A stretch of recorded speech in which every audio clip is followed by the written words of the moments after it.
قرآن کا اور رمضان کا جو آپس کا تعلق ہے اس میں 5 باتیں بڑی اہم ہیں۔ کتنی؟ رمضان مبارک میں نبی کریم صلی اللہ علیہ وآلہ وسلم حضرت جبرائیل علیہ السلام کے ساتھ قرآن مجید کا دور کیا کرتے تھے۔ ہر سال ایک دفعہ ہوتا، آخری رمضان میں یہ دور 2 مرتبہ ہوا، اور باقی جو تلاوت ہوتی تھی وہ الگ ہوتی تھی۔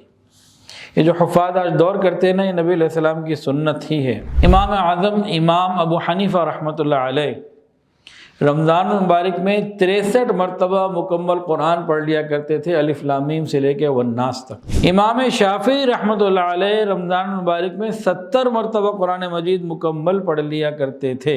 امام احمد بن حنبل رحمۃ اللہ علیہ، ان کی ساری زندگی کا یہ معمول تھا کہ قرآن مجید ایک ہفتے میں قرآن پاک پورا کر لیتے۔ بہت بڑی تعداد امت میں ایسی گزری ہے، اور اب بھی کچھ ہے الحمدللہ، جو ہر جمعے کو قرآن مجید مکمل کر لیتے ہیں۔ ایک آیت قرآن مجید کی ایسی ہے جس کو نبی علیہ السلام ساری رات پڑھتے رہے اور ساری رات روتے رہے۔ وہ کون سی آیت ہے؟ حضرت عمر فاروق رضی اللہ تعالیٰ عنہ کے بارے میں آتا ہے کہ اتنا روتے تھے خوف خدا میں، تلاوت قرآن پاک میں، یاد الہی میں، کہ ان کی 2 لائنیں بن گئی تھیں رونے کی وجہ سے، 2 کالی لائنیں بن گئی تھیں، خطانی اسودان۔ تلاوت قرآن پاک کے آداب سن لیجئے، یہ بہت توجہ سے سیکھنے اور سمجھنے والی باتیں ہیں، اور جو مدرسوں میں بچے پڑھتے ہیں، گھروں میں ہم لوگ قرآن پاک پڑھتے ہیں، تو ان آداب کا خیال رکھنا ضروری۔ ہم نے کئی لوگوں کو دیکھا قرآن مجید کھول کے بیٹھے ہوتے ہیں، ہونٹ بند ہوتے ہیں، ہونٹ نہیں ان کے حرکت کر رہے ہوتے، بالکل وہ نہ زیر لب اندر دل ہی دل میں پڑھ رہے ہوتے ہیں، اپنے گمان میں وہ تلاوت کر رہے ہیں۔ ان بیچاروں کو تلاوت قرآن کا ثواب نہیں ملتا، قرآن کو دیکھنے کا، زیارت قرآن کا مل جاتا ہے، تلاوت کا نہیں ملتا۔ قرآن مجید کو میت کے ساتھ قبر میں رکھ دینا، قرآن مجید کو میت کے ساتھ قبر کے اندر رکھ دینا سخت بے ادبی ہے۔ شادی ہو رہی ہے اور قرآن مجید کے نیچے سے بچی کو گزارا جا رہا ہے رخصتی کے وقت، یہ بھی بے ادبی ہے۔ رمضان کا مہینہ، اس کا قرآن مجید کے ساتھ بہت گہرا تعلق ہے۔ صرف قرآن مجید کے ساتھ ہی نہیں، بلکہ جتنی آسمانی کتابیں نازل ہوئیں، جتنے صحیفے نازل ہوئے، سب کے سب رمضان کے مبارک مہینے میں ہی نازل ہوئے۔ تو تمام کتابوں کو اللہ تعالیٰ کی رمضان کے ساتھ خصوصی تعلق ہے۔ قرآن مجید کا نزول 27 رمضان کو ہوا۔ بعض کتابوں میں لکھا ہے کہ حضرت آدم علیہ السلام کو جو صحائف ملے وہ 3 رمضان کو، حضرت ابراہیم علیہ السلام کو جو صحائف ملے وہ 6 رمضان کو، حضرت داؤد علیہ السلام کو زبور 12 رمضان کو، اور سیدنا عیسیٰ علیہ السلام کو انجیل 18 کو، اور قرآن مجید 27 کو۔ حضرت موسیٰ علیہ السلام پہ جو تورات نازل ہوئی وہ بھی رمضان کے مہینے میں۔ تو جب تمام کتابیں اور خود قرآن پاک رمضان میں نازل ہوا، تو قرآن مجید اور رمضان میں کچھ 2 مشابہت اور مناسبت اور کچھ تو تعلق ہوگا۔ اب قرآن کا اور رمضان کا جو آپس کا تعلق ہے اس میں 5 باتیں بڑی اہم ہیں۔ کتنی؟ 5 باتیں۔ توجہ سے سنیں گے تو بہت ہی عجیب باتیں ہیں۔ دیکھیں، پہلی بات، انسان جب تلاوت قرآن کرتا ہے اللہ تعالیٰ کی خاص رحمت کا اس پر نزول ہوتا ہے۔ تلاوت قرآن پاک کے دوران قاری قرآن پر، پڑھنے والے پر رحمت خاص کا نزول ہوتا ہے۔ بالکل اسی طرح رمضان میں انسان جب روزہ رکھتا ہے تو جب تک افطار نہیں کر لیتا خاص رحمت کا نزول ہوتا ہے۔ تو پہلی مناسبت کیا ہے کہ دونوں کی وجہ سے خاص رحمتیں ملتی ہیں۔ دوسری مناسبت شفاعت، قرآن مجید اپنے پڑھنے والے کی قیامت کے دن شفاعت کرے گا، اور روزہ اپنے رکھنے والے کی قیامت کے دن شفاعت کرے گا۔ تو پہلی مناسبت کیا تھی؟ رحمت خاصہ، اور دوسری مناسبت کیا ہے رمضان اور قرآن کی؟ شفاعت۔ تیسری مناسبت بڑی عجیب ہے، اور تیسری مناسبت سے ملتی جلتی چوتھی بھی ملتی جلتی ہے۔ تیسری مناسبت کیا ہے؟ تلاوت قرآن پاک سے تشبہ بالحق نصیب ہوتا ہے۔ کیا مطلب؟ انسان جب تلاوت کرتا ہے تو اللہ تعالیٰ کے ساتھ ایک مشابہت اس کو ایک درجے کی مل جاتی ہے، تشبہ بالحق۔ کیوں؟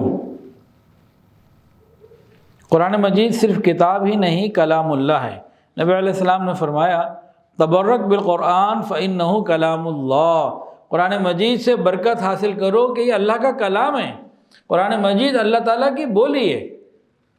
تو قرآن مجید کو اللہ نے بھی پڑھا، اللہ کے بندے بھی جب پڑھتے ہیں تو یہ مشابہت ہو گئی، تشبہ بالحق۔ روزے میں شان صمدیت کی بنیاد پر تشبہ بالحق ہے۔ کیا مطلب؟ اللہ رب العزت مکمل طور سے کھانے پینے سے مبرہ اور منزہ اور پاک ہیں۔ انسان جب روزہ رکھ لیتا ہے تو کچھ وقت کے لیے یہ بھی کھانے پینے سے پاک ہو جاتا ہے، تو یہ اللہ تعالیٰ کے ساتھ مناسبت۔ اللہ اکبر کبیرہ۔ ایک مناسبت یہ ہے رمضان اور قرآن کی کہ کلام ربانی کے ذریعے قاری قرآن کو قرب خاص عطا ہوتا ہے۔ جو قرآن مجید کی تلاوت کرتا ہے اللہ تعالیٰ اس کو اپنا ایک خاص قسم کا قرب عطا فرماتے ہیں۔ بالکل اسی طرح روزے دار کو بھی خاص قسم کا قرب ملتا ہے۔ فرمایا روزہ میرے لیے، بدلہ بھی میں خود ہوں۔ ایک ہے کہ میں دوں گا اور ایک ہے کہ بدلہ بھی میں ہوں۔ تو رمضان اور قرآن میں اس طرح سے مشابہت۔ یہ تلاوت قرآن پاک کی انسانوں کے لیے عطیہ ہے، اللہ کا انعام ہے۔ فرشتے قرآن مجید کی تلاوت نہیں کر سکتے۔ فرشتوں میں صرف حضرت جبرائیل علیہ السلام ایسے ہیں جو تلاوت قرآن کر سکتے ہیں، وہ اس لیے کہ انہوں نے اللہ کا پیغام نبی علیہ السلام تک لانا تھا۔ باقی فرشتے قرآن کی تلاوت نہیں کر سکتے۔ اسی وجہ سے شاید یہ بات ہے کہ جب کہیں بھی قرآن پڑھنے والا قرآن پڑھ رہا ہو تو فرشتے فوری طور پر آ جاتے ہیں، اتنی زیادہ تعداد میں آ جاتے ہیں کہ اس کے قریب ہو جاتے ہیں، اس کے لبوں کے ساتھ بالکل جڑ جاتے ہیں، گویا اس کے لب سے اپنے لب لگا لیتے ہیں اور پیچھے آسمان تک تانتا بن جاتا۔ جب قرآن مجید فرشتوں کو سنایا گیا تو انہوں نے کیا کہا تھا؟ انہوں نے کہا مبارک ہیں وہ سینے جن پہ یہ اترے گا اور جن کے اندر محفوظ رہے گا، اور مبارک ہیں وہ زبانیں جو اس کی تلاوت کریں گی۔ تو بھی رمضان کا مہینہ آ رہا ہے تو تلاوت قرآن کے لیے بہت ہی خاص مہینہ ہے۔ قرآن مجید نسخہ شفا ہے۔ اب رمضان میں ہم بھی ہمت کریں اور خوب تلاوت ہم نے زیادہ کرنی ہے، اس کے لیے ہم فکر مند۔ ایک تو حافظ قرآن ہے نا، اس نے تو تراویح سنانی ہے یا سننی ہے، اس کو تو بہت پڑھنا چاہیے، یاد ہو جائے۔ اور باقی ہمیں بھی، ہم سب کو جو حفاظ نہیں ہیں، ہم سب کو تلاوت کی زیادہ سے زیادہ فکر کرنی چاہیے۔ اب کتنی کرنی چاہیے اس پہ ہم آتے ہیں تھوڑی دیر میں، لیکن اس سے پہلے ہمارے اکابر کتنی کرتے تھے وہ سن لیں۔ کیا خیال ہے؟ رمضان مبارک میں نبی کریم صلی اللہ علیہ وآلہ وسلم حضرت جبرائیل علیہ السلام کے ساتھ قرآن مجید کا دور کیا کرتے تھے۔ ہر سال ایک دفعہ ہوتا، آخری رمضان میں یہ دور 2 مرتبہ ہوا، اور باقی جو تلاوت ہوتی تھی وہ الگ ہوتی تھی۔ یہ جو حفاظ آج دور کرتے ہیں نا، یہ نبی علیہ السلام کی سنت ہی ہے۔ امام اعظم امام ابو حنیفہ رحمۃ اللہ علیہ رمضان مبارک میں 63 مرتبہ مکمل قرآن پڑھ لیا کرتے تھے، الف لام میم سے لے کے والناس تک، ایک دن میں، ایک رات میں اور 3 تراویح میں۔ امام شافعی رحمۃ اللہ علیہ رمضان مبارک میں 70 مرتبہ قرآن مجید مکمل پڑھ لیا کرتے تھے۔ امام احمد بن حنبل رحمۃ اللہ علیہ، ان کی ساری زندگی کا یہ معمول تھا کہ قرآن مجید ایک ہفتے میں قرآن پاک پورا کر لیتے۔ قرآن مجید کی 7 منازل ہیں، روز ایک منزل پڑھتے، 7 دن میں قرآن مجید پورا ہو جاتا۔ بہت بڑی تعداد امت میں ایسی گزری ہے، اور اب بھی کچھ ہیں الحمدللہ جو ہر جمعے کو قرآن مجید مکمل کر لیتے ہیں۔ ہفتے کو شروع کرتے ہیں، جمعے کو مکمل، ہر جمعے کی ان کی یہ ترتیب ہے۔ حضرت قتادہ رحمۃ اللہ علیہ ساری زندگی ان کا معمول یہ رہا کہ علاوہ رمضان کے علاوہ ایک ہفتے میں قرآن مجید پورا کرتے۔ رمضان جب آ جاتا تو شروع کے دنوں میں 3 دن میں قرآن مجید پورا کرتے، اور رمضان کے آخری عشرے میں روزانہ ایک قرآن پاک مکمل کیا کرتے۔ امام راضی رحمۃ اللہ علیہ کا قول ہے، رمضان ہوا شہر تلاوت القرآن و اطعام الطعام، کہ رمضان کا مہینہ یہ تلاوت قرآن پاک کا مہینہ اور لوگوں کو کھانا کھلانے کا مہینہ ہے۔ رمضان کا مہینہ تلاوت قرآن پاک کا مہینہ ہے اور افطاری کرانے کا، لوگوں کو کھانا کھلانے کا مہینہ ہے۔ حضرت عائشہ صدیقہ رضی اللہ تعالی عنہ رمضان میں روزانہ ایک قرآن مجید دن میں مکمل کر لیا کرتی تھی۔ امام مالک رحمۃ اللہ علیہ پڑھنا پڑھانا کام ہوتا تھا، لیکن جب رمضان کا مہینہ آ جاتا تو اپنی تدریس پڑھانے کا کام موقوف کر دیتے اور صرف قرآن مجید کی تلاوت کرتے اور فرماتے ھذا شہر القرآن۔ یہ امام مالک رحمۃ اللہ علیہ کے الفاظ ہیں، فرماتے ھذا شہر القرآن، یہ قرآن مجید کا مہینہ ہے۔ تو خوب شوق کے ساتھ تلاوت، خوب کثرت کے ساتھ تلاوت کرتے تھے۔ اچھا، یہ تو پرانے واقعات ہیں، کچھ آج کے زمانے کے بھی سن لیجئے، بالکل تازہ۔ یہیں لاہور میں ایک صاحب ہیں، 3 سال پہلے غالباً ان کے گھر جانا ہوا، اس وقت ان کی عمر تھی 81 سال۔ تو کہنے لگے حضرت دعا کریں، بوڑھا ہو گیا ہوں، کمزور ہو گیا ہوں، اب زیادہ نہیں پڑھ سکتا، بس روزانہ 21 سپارے پڑھ لیتا ہوں، اس سے زیادہ نہیں پڑھے جاتے۔ 81 سال کا بوڑھا اور غیر رمضان روز 21 سپارے، یہ ابھی وہ بھی حیات ہے ماشاءاللہ۔ اس کے بعد میری ملاقات نہیں ہو سکی، وہ الگ بات ہے۔ کہنے لگے کہ اب 21 پڑھے جاتے ہیں، لیکن اس سے پہلے میرا معمول روزانہ ایک قرآن مجید مکمل کرنے کا تھا۔ کئی ہمارے احباب میں جاننے والے ایسے لوگ ہیں جو رمضان ہو یا غیر رمضان روزانہ 10 سپارے پڑھتے ہیں، بلا ناغہ 3 دن میں قرآن مجید کی تلاوت مکمل کرتے ہیں۔ تو ہم بھی اس رمضان میں ٹارگٹ بنائے کثرت سے تلاوت کا۔ طریقہ اس کا کیا ہو، ہم ہر آدمی اپنے حساب سے کوئی 5 قرآن مجید کا ٹارگٹ، کوئی 7 کا، کوئی 10 کا، کوئی 15 کا بنائے، اور پھر اس کے ساتھ اپنے نظام الاوقات کو بھی سیٹ کرے کہ مجھے رمضان کے اوقات کو تلاوت میں گزارنا ہے، تو باقی کون کون سی چیز کو مجھے پہلے یا بعد میں مکمل کرنا ہے، یعنی رمضان سے پہلے ایسے کیا کام کروں کہ رمضان میں تلاوت میں آسانی سے کر سکوں، کون سے کام رمضان سے پہلے نپٹا لوں، کون سے رمضان کے بعد کر لوں، رمضان کو تلاوت کے لیے مخصوص کر لوں۔ اس کے لیے انسان کو ذہن بنانا، اپنا ٹائم شیڈیول کو سیٹ کرنا، پھر جا کے یہ ہوگا۔ تو مقدار معین کریں، پہلا کام، پھر وقت اور جگہ کا بھی تعین کریں، یہاں بیٹھ کے پڑھنا ہے اور اتنا پڑھنا ہے اور اس وقت پڑھنا ہے، پوری ترتیب بن جائے کہ بھئی فجر سے پہلے کتنا، فجر کے بعد کتنا، فلاں وقت کتنا۔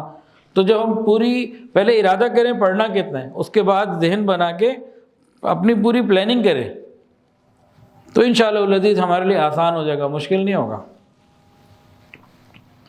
اچھا، وہ حضرات صرف تلاوت ہی نہیں کرتے تھے، وہ رغبت کے ساتھ تلاوت کرتے تھے۔ ان کی تلاوت اور ہماری تلاوت میں زمین آسمان کا فرق ہے۔ ہم جب پڑھ رہے ہوتے ہیں تو ہمارا کوئی تعلق اپنی تلاوت سے نہیں ہوتا، اتنا ہمیں پتہ ہی نہیں ہوتا ہم کیا پڑھ رہے ہیں، یا کوئی پڑھ رہا ہے ہم کیا سن رہے ہیں، پتہ ہی کچھ نہیں ہوتا۔ تو قرآن مجید کے اثرات ہمارے دل پر مرتب نہیں ہوتے، لیکن ہمارے بڑے جب پڑھتے تھے تو قرآن مجید کے اثرات ان کے دل پر مرتب ہوتے تھے۔ ہماری اور ان کی مثال کیا ہے؟ ہماری مثال ایسے ہے جیسے کسی کو نزلہ، کھانسی، بخار ہو جائے، اب اس کو کہو کچھ کھاؤ، کھایا نہیں جاتا، دل ہی نہیں کرتا، ہر چیز کڑوی لگتی ہے۔ اس کے علاوہ ایک اور آدمی، کچھ کھانے پینے کو کہا جائے، بیمار آدمی کو نہ کھایا جاتا اچھا، نہ پیا جاتا صحیح۔ ایک صحت مند آدمی ہو اور اسے بھوک بھی لگی ہو، اس کو کہا جائے کھاؤ پیو، وہ رغبت کے ساتھ کھائے گا۔ بلکہ گرمی میں ہمارے ایک تو یہ مثال، دوسرا ہمارے اکابر قرآن مجید کس طرح پڑھتے تھے؟ وہ ایسے پڑھتے تھے جیسے شدید گرمی میں صحرا میں دوپہر میں کوئی شخص پیاسا ہو اور شدید پیاس میں اس کو ٹھنڈے پانی کا پیالہ مل جائے، وہ جو پڑھتا تو جب پانی پیے گا تو صرف حلق ہی نہیں، پورا جسم اس کی تراوٹ کو اور حلاوت کو اور ٹھنڈک کو اور لذت کو محسوس کرے گا۔ تو بالکل ہمارے اکابر جب قرآن پڑھتے تھے تو پورا جسم لذت محسوس کرتا تھا، ایک ایک آیت کو وہ لذت لے لے کے پڑھتے تھے۔ تو ایک ہے تلاوت کرنا، ایک کام، اگلا ٹارگٹ تلاوت کو رغبت اور شوق کے ساتھ کرنا۔ اس کے بارے میں چند ایک واقعات سن لیجئے۔ علماء نے لکھا القرآن للبکا، قرآن مجید کا رونے سے بڑا تعلق ہے۔ قرآن پڑھتے ہوئے رونا اگر آئے تو یہ جہنم سے نجات کا ایک ذریعہ ہے۔ جو آنکھ اللہ کے خوف سے روئے یہ جہنم میں نہیں جل سکتی، اور انسان جب روتا ہے نا قرآن پڑھتے ہوئے، اللہ تعالیٰ اس کی بڑی قدردانی فرماتے ہیں۔ بھئی انسان قرآن پڑھ رہا ہے اور رو رہا ہے تو اس رونے کی وجہ سے کیوں قدردانی زیادہ ہوتی ہے؟ علماء نے ایک حکمت لکھی کہ انسان کے جو آنسو ہیں نا، خوف خدا میں نکلے ہوں، اللہ کی محبت میں نکلے ہوں، ندامت میں، گناہوں کی وجہ سے شرمندگی کے آنسو نکلے ہوں، یہ آسمان سے اوپر کی دنیا کے لیے امپورٹڈ چیز کی مانند ہے، وہاں نہیں ہے۔ فرشتے عبادت کرتے ہیں، رونا نہیں آتا۔ جو شرمندگی کا رونا، گناہوں کے بعد ندامت کا رونا، خوف خدا کا رونا، اس طرح کے رونے ان کے ہاں نہیں ہیں۔ تو جب زمین کے اوپر کوئی بندہ روتا ہے تو اللہ تعالیٰ کے یہاں اس کی قدر بہت زیادہ ہوتی ہے۔ یہ رونا اتنا قیمتی ہے کہ قیامت میں جہنم میں کچھ لوگ جل رہے ہوں گے، شفاعت کرنے والے شفاعت کر چکے ہوں گے، ایک بندہ بھی اندر ہوگا، اس کی شفاعت کسی نے نہیں کی ہوگی، نہ کسی نبی نے، نہ رسول نے، نہ کسی انسان نیک نے۔ یہ جل رہا ہوگا، پریشان ہوگا کہ میری شفاعت کرنے والا تو کوئی نہیں۔ اس کی آنکھ کے جو پلکیں ہیں نا، آنکھ کی پلکوں کا ایک بال یہ اللہ تعالیٰ سے سفارش کرے گا، یا اللہ میں گواہی دیتا ہوں اپنی زندگی میں ایک مرتبہ اس کی آنکھوں سے آنسو نکلا تھا، اتنا معمولی سا آنسو تھا، میں اکیلا بھیگ گیا تھا، میں بھیگ گیا تھا، اللہ یہ تیری محبت میں یا تیرے خوف سے یہ رویا تو تھا۔ اللہ تعالیٰ پلکوں کے بال کی گواہی کو قبول فرما کر اس شخص کو جنت عطا فرما دے۔ رونا اتنا قیمتی تو ہے۔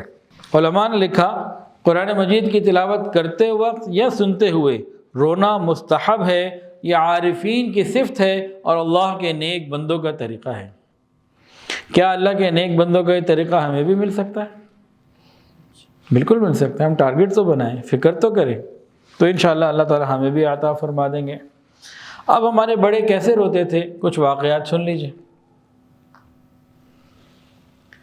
سب سے پہلے نبی کریم صلی اللہ علیہ وآلہ وسلم کے چند واقعات سن لیجئے۔ ایک مرتبہ نبی علیہ السلام نے یہ آیت پڑھی، افمن ھذا الحدیث تعجبون وتضحکون ولا تبکون۔ یہ آیت پڑھی تو آپ رونے لگے اور اصحاب صفہ بھی رونے لگے۔ نبی علیہ السلام نے فرمایا جو اللہ کے خوف سے روتا ہے جہنم کی آگ اس پہ حرام ہو جاتی ہے، جلا نہیں سکتی۔ ایک حدیث کے اندر آتا ہے نبی علیہ السلام رات کو تہجد کے لیے کھڑے ہوئے اور نبی علیہ السلام نے پڑھا بسم اللہ الرحمن الرحیم، ثم بکا، پھر رونا شروع کر دیا، روتے رہے، پھر دوبارہ پڑھا بسم اللہ الرحمن الرحیم ثم بکا، پھر رونے لگے، پھر تیسری مرتبہ اس کا اعادہ کیا، پھر بسم اللہ پڑھی، پھر رونے لگے اور فرمایا اس شخص کے لیے بربادی ہو جسے اللہ کی رحمت نہ پہنچے۔ اور ایک دفعہ تو ایسا عجیب ہوا کہ نبی علیہ السلام ایک آیت قرآن مجید کی ساری رات پڑھتے رہے اور ساری رات روتے رہے۔ ایک آیت قرآن مجید کی ایسی ہے جس کو نبی علیہ السلام ساری رات پڑھتے رہے اور ساری رات روتے رہے۔ وہ کون سی آیت ہے؟ ان تعذبهم فانهم عبادک وان تغفر لهم فانک انت العزیز الحکیم۔ اللہ کو کہہ رہے ہیں یا اللہ اگر آپ نے ان لوگوں کو عذاب دیا تو یہ آپ کے بندے ہیں، اگر آپ نے معاف کر دیا تو بے شک آپ معاف کرنے والے، مغفرت کرنے والے، مہربان ہیں۔ ان تعذبهم فانهم عبادک، یہ آیت پڑھتے رہے، ساری رات پڑھتے رہے، ساری رات روتے رہے۔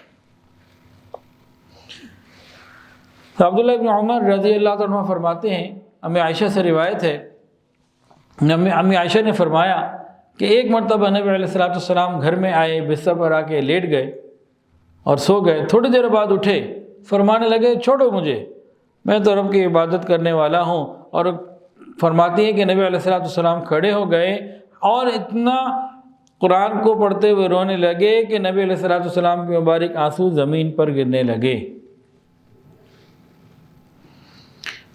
یہ آنسو کی لڑیاں کیوں جاری ہوتی تھیں؟ یہ کلام اللہ کی تاثیر ہی یہی ہے، اللہ کے کلام کی، قرآن مجید کی تاثیر ہی یہی ہے۔ پڑھنے والا جب دل سے پڑھتا ہے تو وہ بھی روتا ہے، سننے والا بھی روتا ہے۔ اللہ یہ نعمت ہمیں بھی عطا فرمائے۔ اس کو آنکھ کہتے ہیں اردو میں، انگلش میں کیا کہتے ہیں؟ آئی، اور عربی میں کیا کہتے ہیں؟ عین۔ عین، عین آنکھ کو بھی کہتے ہیں اور عین چشمے کو بھی کہتے ہیں۔ کنواں چشمہ نہیں ہوتا، عین آنکھ کو بھی کہتے ہیں، عین یشرب بها المقربون، تو عین آنکھ کو بھی کہتے ہیں اور عین چشمے کو بھی کہتے ہیں۔ جو دوسرا چشمہ ہے عین والا، آنکھ والا نہیں، اگر وہ خشک ہو جائے تو اس کی کوئی قیمت نہیں رہتی، اور یہ اگر خشک ہو جائے تو اللہ کے نزدیک اس کی کوئی قیمت نہیں رہتی۔ اس آئین میں سے پانی نکلے، چشمے میں سے پانی نکلے، ارد گرد کا علاقہ سیراب ہو جاتا ہے، گندگیاں دور ہو جاتی ہیں، لوگ خوش ہوتے ہیں۔ اس آئین سے آنکھوں سے پانی نکلے، گناہوں کے سمندر ڈوب جاتے ہیں، ختم ہو جاتے ہیں، اللہ رب العزت خوش ہو جاتے ہیں، اور دل کی دنیا میں ایک بہار آ جاتی ہے۔ تو اس آئین میں پانی ہونا چاہیے۔ اچھا، یہ صرف نبی علیہ السلام کی کیفیت نہیں تھی، صحابہ کرام کی بھی کیفیت تھی، ہمارے اسلاف کی بھی یہی کیفیت تھی۔ جناب صدیق اکبر رضی اللہ عنہ کے بارے میں آتا ہے کہ جب تلاوت قرآن پاک کرتے تو اپنی آنسوؤں کو روک ہی نہیں سکتے تھے، اتنا روتے تھے۔ مرض الوفات میں نبی علیہ السلام نے امی عائشہ کو کہا ابو بکر سے کہے لوگوں کو نماز پڑھا دیں۔ انہوں نے عرض کیا یا رسول اللہ، ابو بکر ہے، دل کے بڑے نرم ہیں، یہ تلاوت شروع کریں گے تو رونا شروع کر دیں گے، یہ نہیں پڑھا سکتے، اتنا تحمل نہیں ہے، نہیں برداشت کر سکیں گے۔ اور عمر فاروق رضی اللہ عنہ کی بھی یہی کیفیت تھی۔ ایک مرتبہ نماز پڑھانے کے لیے کھڑے ہوئے اور تلاوت شروع کی تو رونے لگے، اتنا روئے اتنا روئے اتنا روئے کہ ہچکی بن گئی، تیسری صف تک ان کے رونے کی آواز جاتی رہی۔ اور ایک روایت میں اس طرح سے بھی آتا ہے تاریخ کی کتابوں میں کہ بیمار ہو گئے، اس کے بعد 1 مہینے تک بستر سے نہ اٹھ سکے۔ عبداللہ ابن عمر رضی اللہ تعالیٰ عنہما، حضرت عمر کے بیٹے، تلاوت کر رہے تھے، پڑھتے پڑھتے یہاں پہنچے یوم یقوم الناس لرب العالمین، وہ دن قیامت کا جب بندہ اللہ کے سامنے کھڑا ہوگا۔ یوم یقوم الناس لرب العالمین، وہ دن قیامت کا کہ جب انسان اپنے پروردگار کے سامنے کھڑا ہو۔ یہاں جب پڑھا تو رونے لگے، اور اتنا روئے کہ اس کے آگے پڑھ ہی نہ سکے، تلاوت آگے جاری نہ رکھ سکے۔ سفیان ثوری رحمۃ اللہ علیہ ایک مرتبہ مغرب کی نماز پڑھانے کے لیے کھڑے ہوئے، سورہ فاتحہ شروع کی، پڑھتے پڑھتے پہنچے ایاک نعبد و ایاک نستعین، انہوں نے رونا شروع کر دیا، اتنا روئے کہ اس کے آگے پڑھ نہیں سکے۔ ہمارے ہاں تو ایاک نعبد و ایاک نستعین پڑھنے سے پہلے اور پڑھنے کے بعد ڈھول بج رہے ہوتے ہیں۔ عمر ابن عبد العزیز رحمۃ اللہ علیہ کے بارے میں آتا ہے، وہ پڑھتے پڑھتے یہاں تک پہنچے فَأَنذَرْتُكُمْ نَارًا تَلَظَّىٰ، جہنم کی آگ کا تذکرہ آیا تو وہ ساری رات پھر روتے رہے۔ محمد بن منقدر رحمۃ اللہ علیہ کے بارے میں آتا ہے کہ ایک مرتبہ وہ آیت پڑھنے لگے وَبَدَا لَهُم مِّنَ اللَّهِ مَا لَمْ يَكُونُوا يَحْتَسِبُونَ، اس آیت کو پڑھا تو وہ بھی رونے لگے کہ کیا اس آیت میں ہم سوچ رہے ہیں نا بڑے نیک ہیں اور قیامت کے دن جنت مل جائے گی، لیکن وہاں اگر گمان کے خلاف معاملہ پیش آیا تو کیا ہوگا؟ جب واپسی کوئی نہیں، حل کوئی نہیں، بے بسی کی کیفیت ہوگی کہ جب گمان سے ہٹ کے۔ اور امی عائشہ صدیقہ رضی اللہ تعالیٰ عنہ بھی ایک رات ساری رات یہی آیت پڑھتے رہیں وَبَدَا لَهُم مِّنَ اللَّهِ مَا لَمْ يَكُونُوا يَحْتَسِبُونَ، اور ساری رات روتی رہیں۔ ایک بزرگ سے وہ پڑھتے پڑھتے یہاں تک پہنچے تلاوت میں وَإِن مِّنكُمْ إِلَّا وَارِدُهَا كَانَ عَلَىٰ رَبِّكَ حَتْمًا مَّقْضِيًّا، کہ پل صراط کا ذکر ہے کہ ہر ایک نے پل صراط کے اوپر سے گزرنا ہے، بچے گا وہی جو نیکی اور تقوی والا ہوگا، ورنہ نیچے جہنم میں گرے گا۔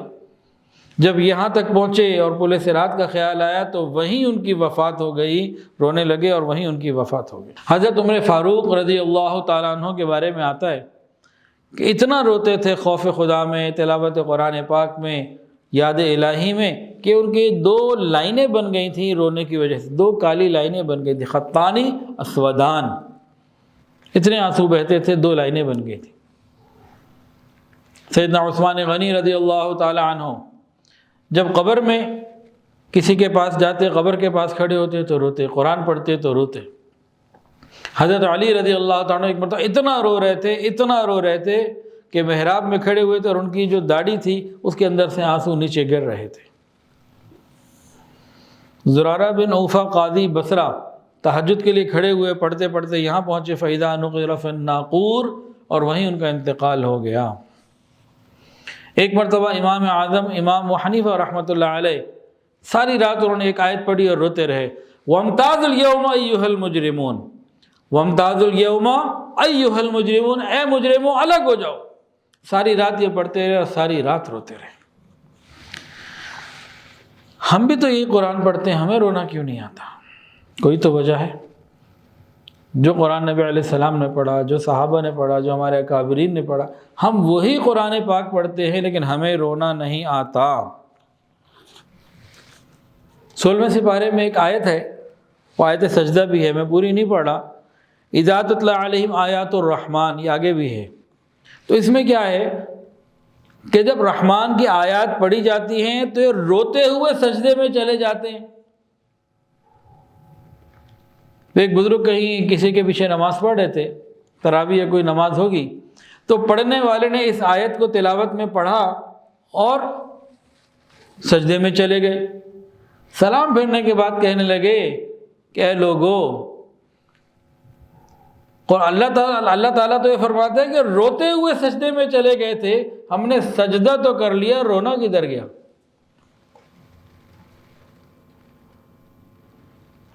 اب قرآن مجید کی آیت تو جو قرآن پڑھتا ہے، لیکن ہمیں اگر رونا نہیں آتا تو ہمیں غور کرنے کی ضرورت ہے کہ کیوں نہیں آتا۔ امام نووی رحمۃ اللہ علیہ نے ایک عجیب بات لکھی ہے، فرماتے ہیں جو بندہ قرآن مجید کی تلاوت کے وقت نہیں روتا، اس کو اپنے نہ رونے پہ رونے کی ضرورت ہے۔ من لم یبکی عند قراءۃ القرآن فیبکی علی فقدان البکاء فإنہ اعظم المصائب۔ فرمایا کہ جو بندہ، امام نووی رحمۃ اللہ فرماتے ہیں، جو بندہ تلاوت قرآن پاک کرے اور اس کو تلاوت میں رونا نہ آئے، وہ اپنے نہ رونے پہ رونا آنا چاہیے کہ بڑی مصیبت میں گرفتار ہے۔ فإنہ اعظم المصائب، یہ بڑی مصیبت میں ہے۔ عبداللہ بن عمر بن زبیر رضی اللہ تعالی عنہ نے اپنی دادی اسماء بنت ابی بکر رضی اللہ عنہ سے پوچھا صحابہ کرام کی کوئی نشانی تو بتائیں۔ کہا کہ جب وہ قرآن سنتے یا پڑھتے تھے تو روتے تھے۔ صحابہ کی نشانی تو بتائیں کوئی، تو صحابہ کرام کی نشانی کیا بتائی؟ جب یہ قرآن سنتے اور پڑھتے ہیں تو روتے ہیں۔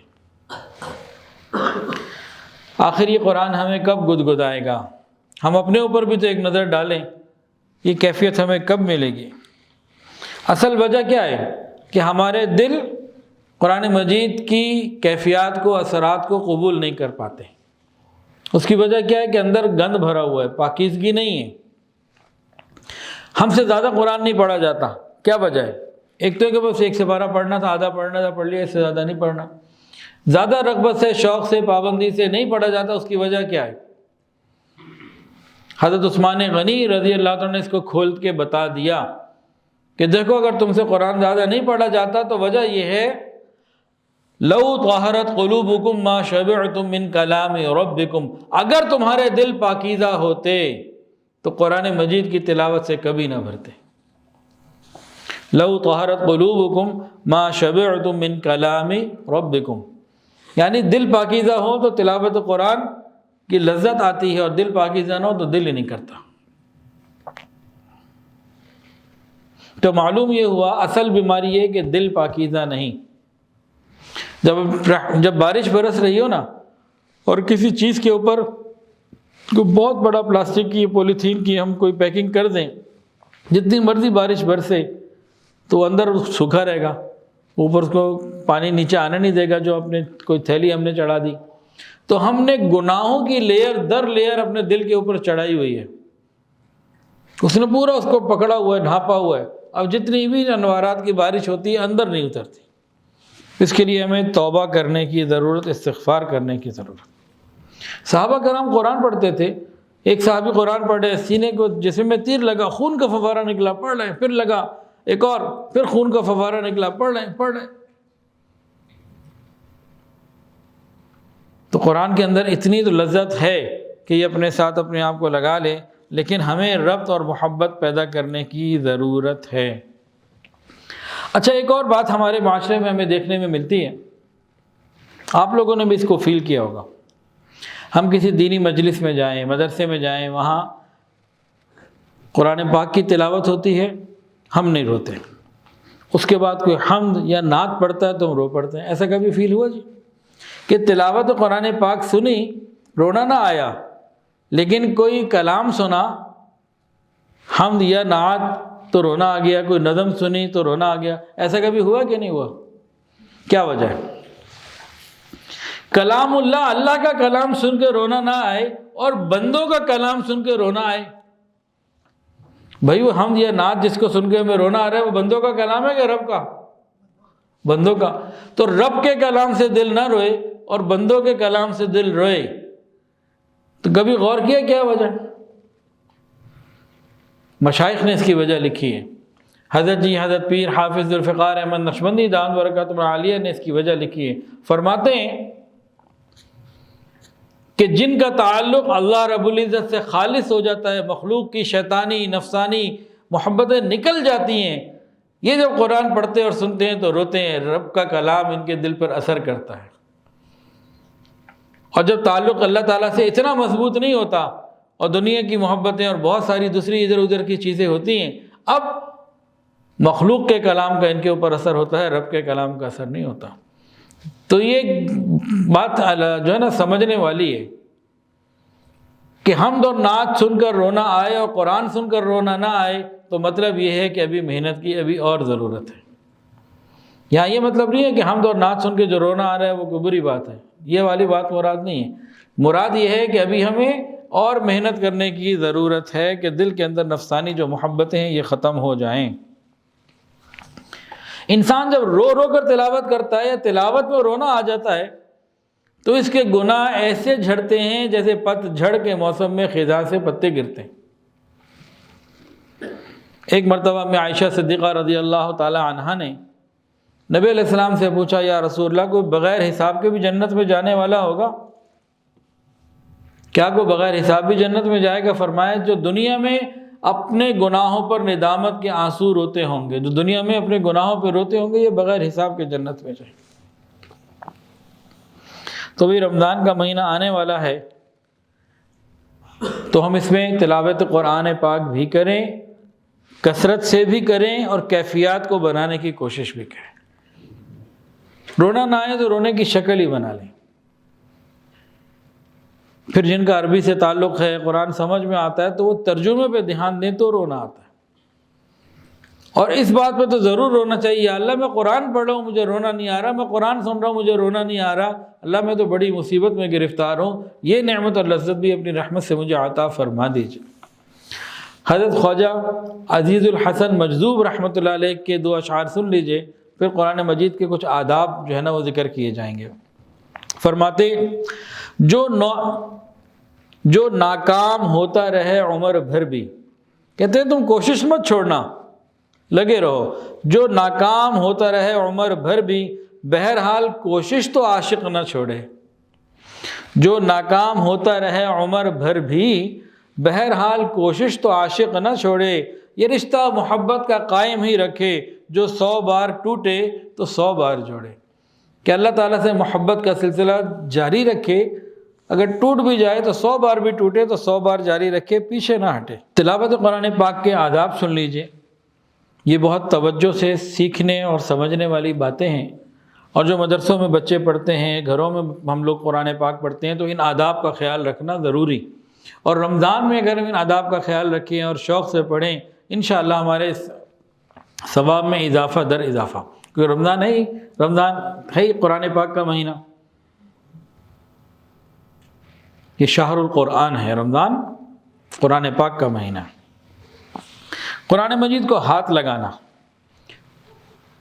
چاروں ائمہ کا یہ متفقہ کیا کہتے ہیں فیصلہ ہے، متفقہ رائے ہے کہ قرآن مجید کو بغیر وضو بھی ہاتھ نہیں لگا سکتے۔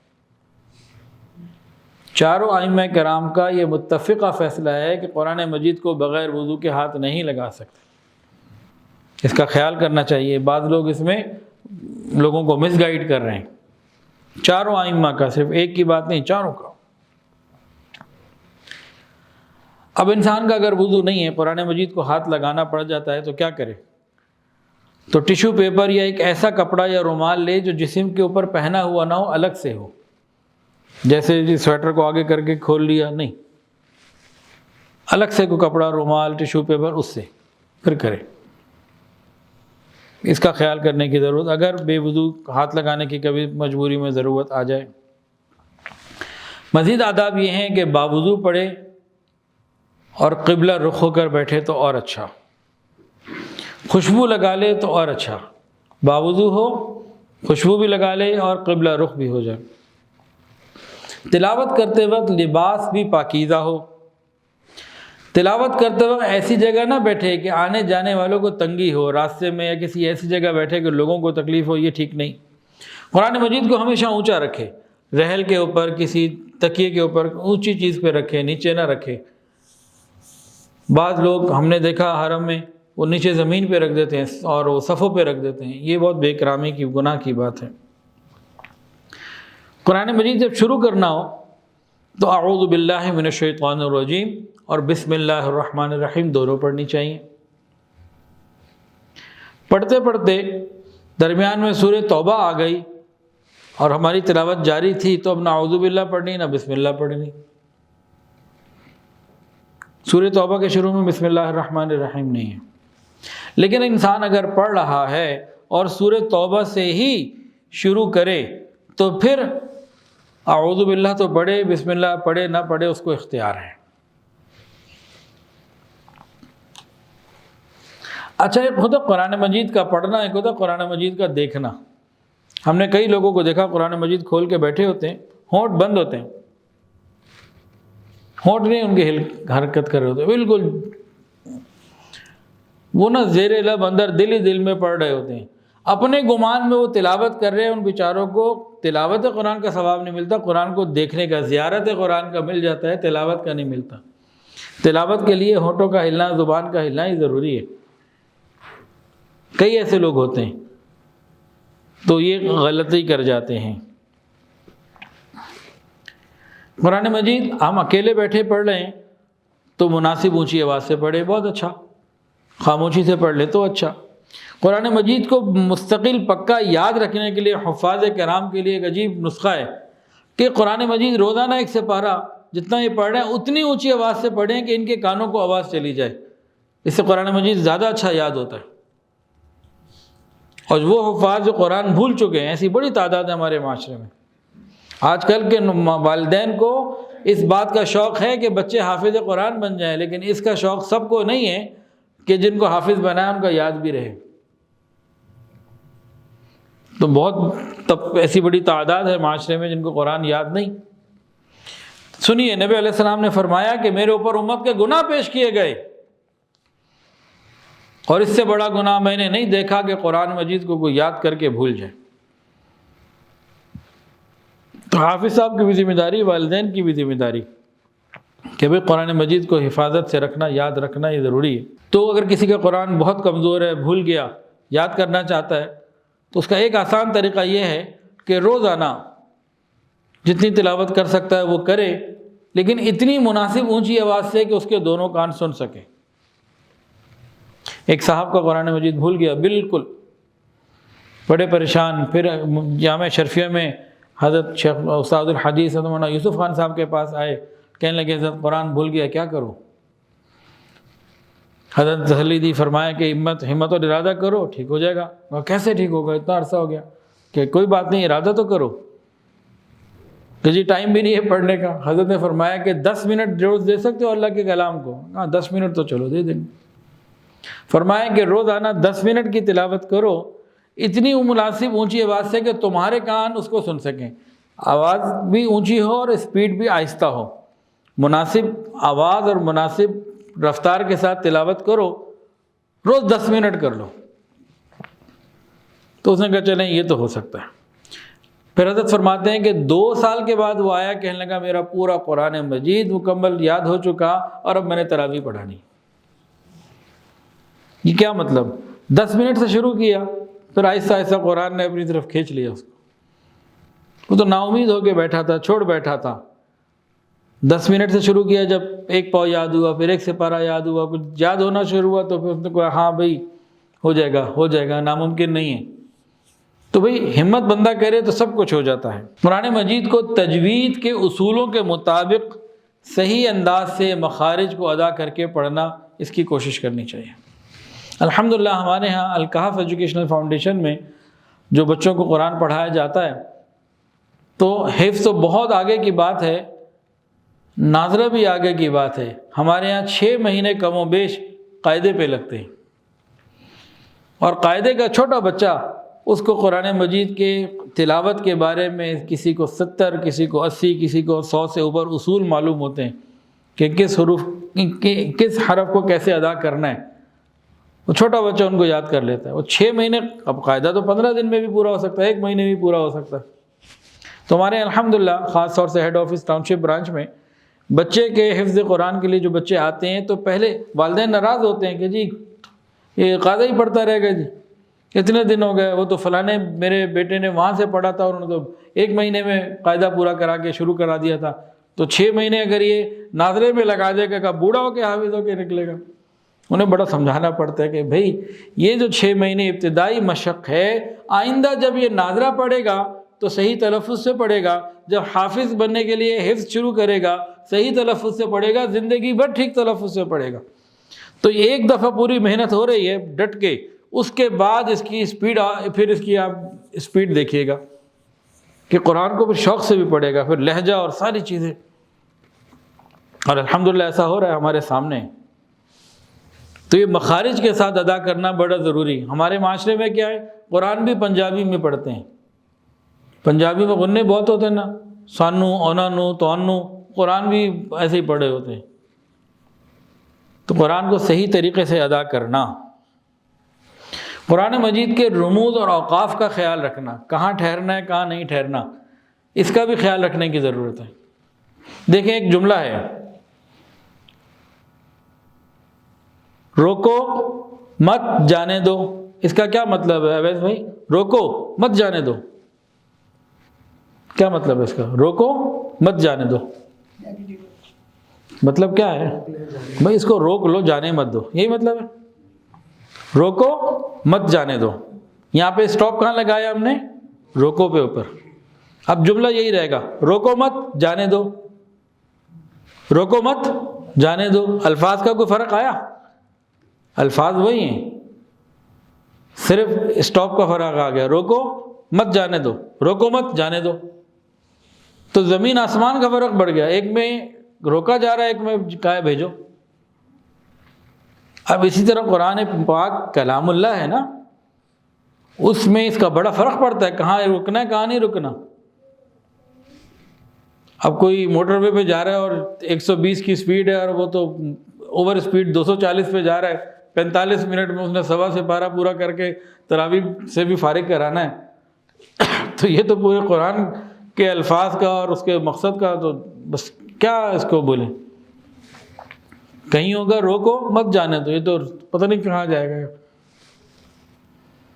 تو جو قرآن مجید کے درمیان میں لکھا تو نا مختلف نشانات ہوتے ہیں، ان کو سمجھ کے اس کے مطابق رکنا یہ بہت ضروری ہے۔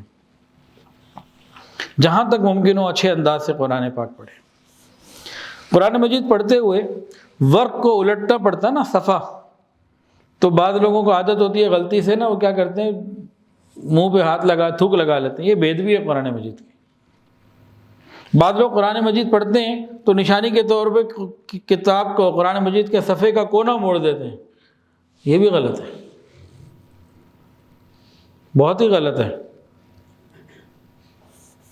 تو قرآن مجید کے میرے پاس الحمدللہ ہیڈ آفس میں جو قرآن مجید ہے ماشاءاللہ اس کو 20 سال سے زیادہ ہو گئے میرے خیال میں، اور ابھی بھی الحمدللہ صاف ستھرا۔ اور ہمارے یہاں قرآن مجید کچھ دفعہ میں پہلے دکھایا بھی تھا، ہماری والدہ کی پھپھی کے پاس ہے، اس وقت ان کی عمر 80 سال تو ہو گئی، تقریباً 80 سال کی، کیونکہ انہوں نے اپنی جوانی میں شادی سے پہلے اپنے ہاتھوں سے لکھا تھا، وہ آج بھی موجود ہے، گویا کہ 60 سال تو اس کو یقیناً ہو رہے ہوں گے۔ تلاوت قرآن پاک کے دوران ناک میں انگلی ڈالنا یہ بھی بے ادبی ہے۔ دوران تلاوت موبائل سے لگے رہنا، میسیجز کا جواب دینا یہ بھی بے ادبی ہے۔ دوران تلاوت کوئی آ جائے بات چیت کرنے کے لیے تو ہمیں کیسے بات کرنی چاہیے؟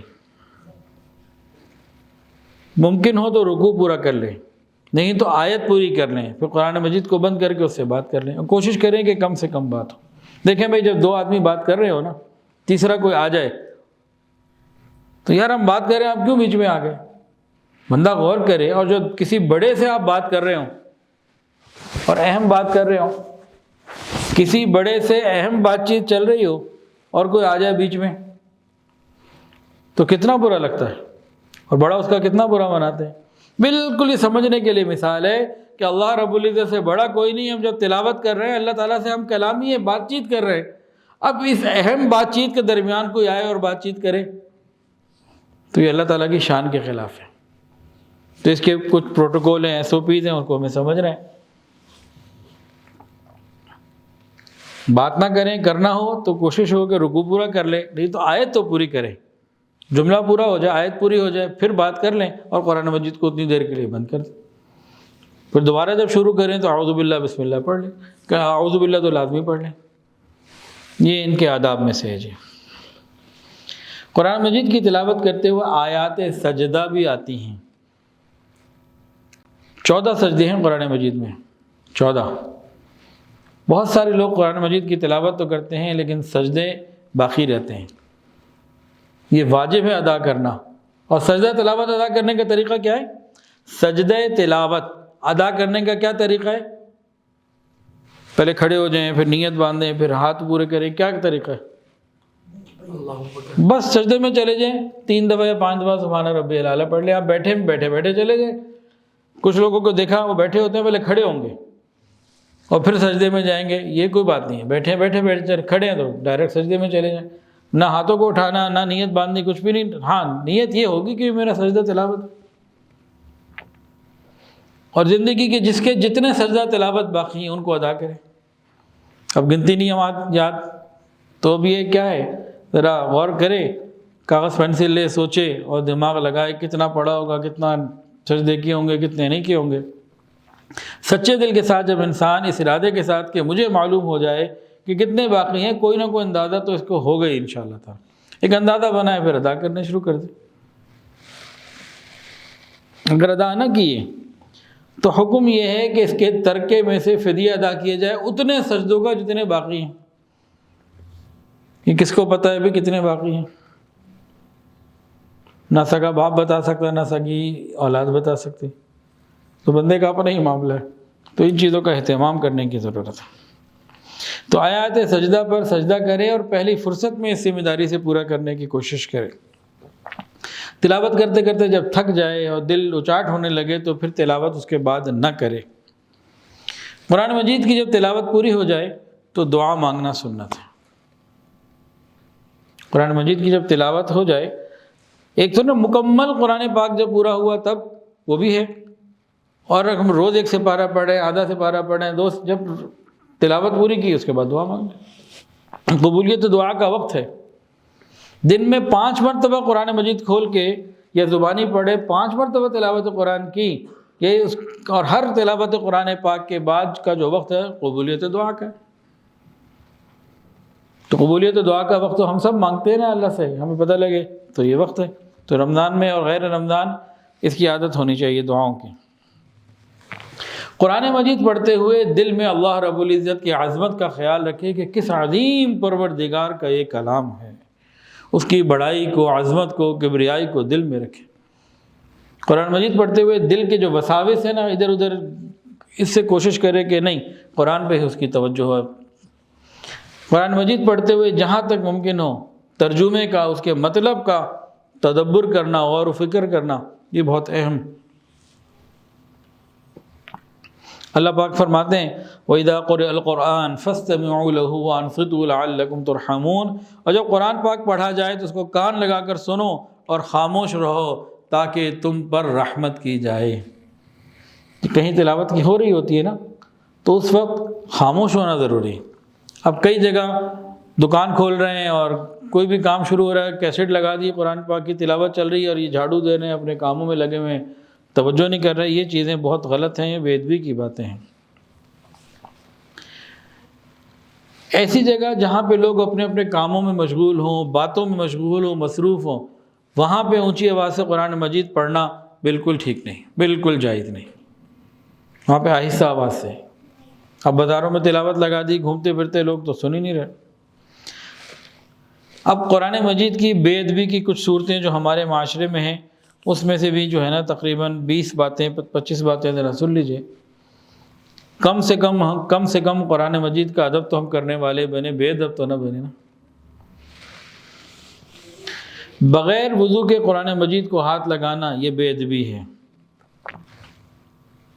بہت ساری جگہوں پہ قرآن مجید لکھا ہوتا ہے، قرآن پاک کے علاوہ کسی حدیث کی کتاب میں، تفسیر کی کتاب میں کوئی بیان ہے یا کوئی اور ایسی جگہ، چاہے رسالہ ہی کیوں نہ ہو، جہاں قرآن مجید کی آیت لکھی ہوئی ہے اس کو بھی بے وضو ہاتھ لگانا بے ادبی ہے. ناپاک جگہ پر بیٹھ کر تلاوت قرآن پر کرنا یہ بھی بے ادبی ہے.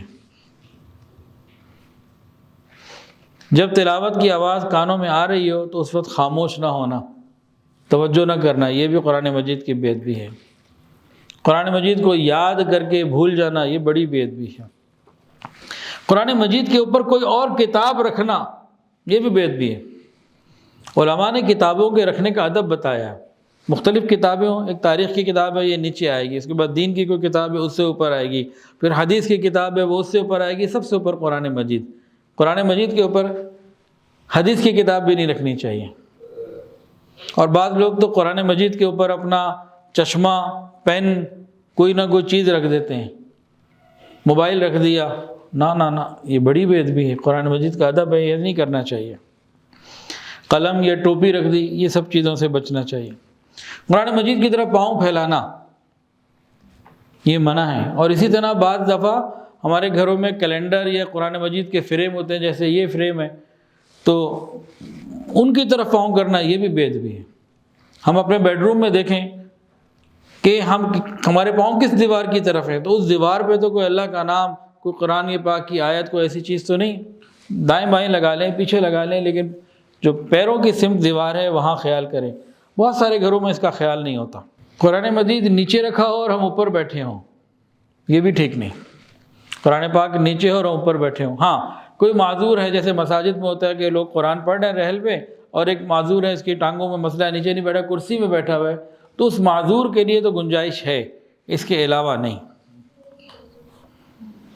قرآن مجید ایسی جگہ رکھنا جہاں کسی کی پشت ادھر ہو، آنے جانے والوں کی پیٹھ ادھر ہو، اس کا بھی خیال کرنا چاہیے، یہ نہیں ہونا چاہیے. قرآن مجید کا مطالعہ کرتے وقت حقہ یا سگریٹ پینا یا موبائل سے لگے رہنا اور کچھ ایسے کھیل کود میں لگے رہنا جو اللہ کی شان کے خلاف یہ چیزیں ہوتی ہیں، ان سے بچنا چاہیے.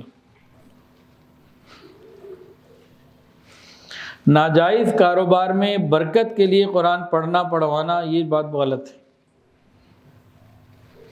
چیز لہو لعب کی ہے، کوئی فلم ہے، کوئی گناہ ہے، کوئی میوزک پارٹی ہے، اس کا آغاز تلاوت قرآن پاک سے کرنا یہ بہت بڑا گناہ ہے.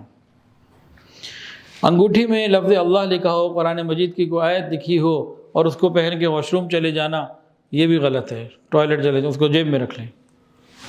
اخبارات میں قرآنی آیات اور اس طرح کی چیزوں میں قرآنی آیات کا لکھنا، پھر ان کو ردی میں پھینک دینا، ان سے الماریاں صاف کرنا، شیشے صاف کرنا، گاڑیاں صاف کرنا اور ان کو ڈسٹر کے طور پر استعمال کرنا، حالانکہ اندر آیات لکھی ہیں، حدیث لکھی ہے، یہ نہیں ہونا چاہیے. بہت گناہ کی بات ہے. لوگ اپنے مونوگرام بناتے ہیں، گفٹ دیتے ہیں اور اپنے وزٹنگ کارڈ بناتے ہیں، تو ادھر بھی خیال کرنا چاہیے کہ بھئی مونوگرام میں آیت قرآن پاک لکھی ہو، یا تو ایسی جگہ وہ مونوگرام ہو کہ اس کی بے ادبی نہیں ہے، پھر گنجائش تو ہوگی، لیکن عام طور سے قرآن مجید کی ان چیزوں کو اتنا کر دینا یہ جو ہے نا یہ بے ادبی میں آ جاتا ہے، پھر اس کے بے اکرامی ہوتے ہیں. قرآن مجید کی آیات کو خوش خطی سے لکھنا اچھی بات ہے، لیکن خوش خطی میں اتنا بڑھ جانا، اتنا خوبصورت اور اس کا ڈیزائن بنا دینا کہ پڑھا ہی نہ جائے. بعض جگہ ایسے قرآن مجید کی آیات کے کتبے لگے ہوتے ہیں، وہ دیکھتے ہی لکھا ہوا کیا ہے، دیکھنے میں خوبصورت ہوگا، بندہ غور ہی کرتا رہے، پڑھتا ہی رہے، اسے سمجھ بھی نہ آئے لکھا ہوا کیا ہے. یہ بہت غلط ہے. قرآن مجید کا فونٹ صاف ستھرا، اچھا، خوبصورت ہونا چاہیے. ان میں ساری چیزوں کے ساتھ اس کو دیکھنے کی ضرورت ہے آسانی سے پڑھا بھی جائے. اگر وہ خوبصورت بہت زیادہ آپ نے بنا لی اور پڑھا نہیں جا پا رہا، آپ کو تو پتہ ہے آپ پڑھ لیں گے، لیکن باقی دوسرا اس کو ایک نظر میں آسانی سے نہیں پڑھ رہا، یہ بھی بے ادبی ہے. قرآن مجید کو میت کے ساتھ قبر میں ڈال رکھ دینا، قرآن مجید کو میت کے ساتھ قبر کے اندر رکھ دینا سخت بے ادبی ہے۔ شادی ہو رہی ہے اور قرآن مجید کے نیچے سے بچی کو گزارا جا رہا ہے رخصتی کے وقت، یہ بھی بے ادبی ہے۔ جس نے قرآن مجید کی تلاوت کی اور یہ سمجھا کہ کسی اور کے پاس اس سے اچھی کوئی چیز ہے، اس نے بھی قرآن مجید کی بے ادبی کی۔ تو یہ بعض آداب تھے قرآن مجید کے۔ قرآن مجید کے آداب اور بھی ہیں، جیسے قرآن مجید کو جزدان میں رکھنا چاہیے۔ ایک تو قرآن کے الفاظ ہیں، صفحات ہیں، پھر ایک جلد ہوتی ہے گتے کے اوپر جو اس کو مضبوط کر دیتی ہے، پھر اس کے بعد ایک کپڑے کا جزدان بنانا چاہیے، غلاف جسے کہہ دیتے ہیں، جزدان کہہ لیں، غلاف کہہ لیں، یہ ہونا چاہیے۔ آج کل ہمارے گھروں میں جزدان کا رواج بالکل ختم ہو گیا، عورتوں کے سروں سے دوپٹہ اتر گیا، قرآن سے غلاف اتر گیا۔ پہلے زمانے میں دونوں چیزیں اس طرح سے نہیں تھیں۔ مجھے بہت اچھی طرح یاد ہے جامع شرفیہ میں جو ہم پڑھتے تھے تو جو قرآن مجید تھا وہ اپنا جزدان تھا، والدہ سیتی تھیں، اور ایک شوق ہوتا تھا ان کو، وہ کہتی تھیں کتنے قرآن مجید بچوں کے پاس ہیں، ان کے مجھے سائز لا کے دو اور سب کا جزدان میں بناؤں گی۔ پھر جزدان سی کے دیتی تھیں اور بچوں کا قرآن مجید جزدان میں ہوتا تھا۔ جو الماری تھی جہاں جامع شرفیہ میں نیلا گنبد میں جہاں قرآن مجید رکھے ہوتے تھے، تو وہاں سے پھر میں قرآن مجید کبھی گھر لے جاتا، کبھی سائز بتا دیتا، کیونکہ عام طور سے تمام بچوں کے پاس ایک کلاس میں ایک ہی طرح کے ہوتے ہیں، عام طور سے تھوڑے ہوتے ہیں جو مختلف ہوتے ہیں، تو وہ پھر جزدان کا اہتمام ہمیشہ کیا کرتی تھیں، تو گھر میں خود اپنے ہاتھوں سے سیتی تھیں۔ تو ہمیں بھی چاہیے کہ قرآن مجید جو ہے اس طرح کھولا نہ ہو، تو اس کا جزدان کا سلسلہ ہی ہونا چاہیے۔ یہ سب قرآن مجید کے آداب ہیں۔ ہم جتنا ادب کریں گے اتنی ہمارے لیے اللہ تعالیٰ کی طرف سے رحمتیں ہوں گی۔ تو رمضان شہر القرآن، قرآن پاک کا مہینہ، قرآن مجید پڑھنا، زیادہ پڑھنا، شوق سے پڑھنا، ادب کے ساتھ پڑھنا اور بے ادبی سے بچنا۔ آج کے بیان میں تقریباً یہ ساری چیزیں اسی انداز کی تھیں۔ اللہ تعالیٰ مجھے، آپ کو اور ہم سب کو ان تمام آداب کے ساتھ قرآن مجید کی تلاوت آخری سانس تک کرتے رہنے کی توفیق عطا فرمائے۔ وآخر دعوانا ان الحمد للہ رب العالمین۔ ویڈیو کے نیچے سبسکرائب کے بٹن پہ کلک کریں، بیل کے آئیکن پہ کلک کیجئے تاکہ ہر نئی ویڈیو کی نوٹیفیکیشن آپ کو مل جائے۔